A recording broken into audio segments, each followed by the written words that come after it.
Understanding Heavy Smog, a guide for English learners. Hello, dear friends and English language enthusiasts.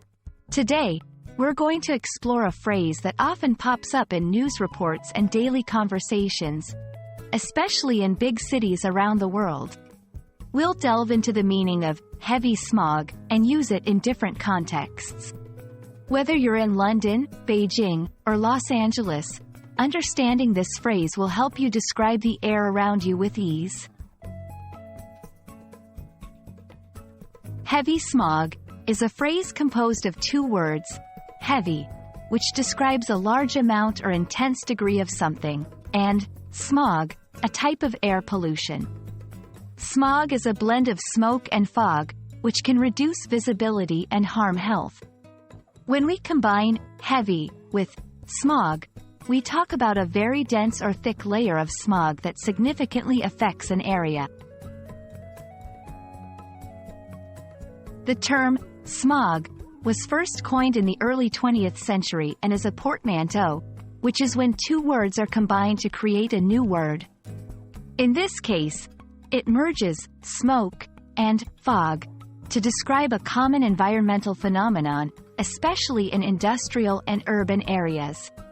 Understanding the origins of the word can help learners remember its meaning and use it accurately. Heavy smog has a variety of effects on daily life and health. It can lead to reduced visibility, making it harder to see while driving or walking.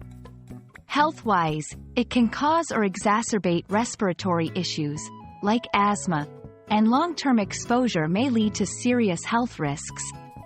Discussing heavy smog can be crucial when talking about environmental issues and personal health. Let's put heavy smog into practice with some examples. The heavy smog today made it difficult to see the tops of the buildings downtown. Schools were closed due to the heavy smog that affected the city. Tourists found it hard to enjoy the views because of the heavy smog. Officials have issued health warnings due to the heavy smog conditions. Using heavy smog in different sentences like these will improve your fluency and help you communicate more effectively about environmental issues. I hope this video has helped you understand what heavy smog means and how to use it when speaking or writing in English. Remember, learning a language is like exploring a new world, and every new phrase is a step further in that adventure. Keep practicing, stay curious, and until next time, breathe easy and take care.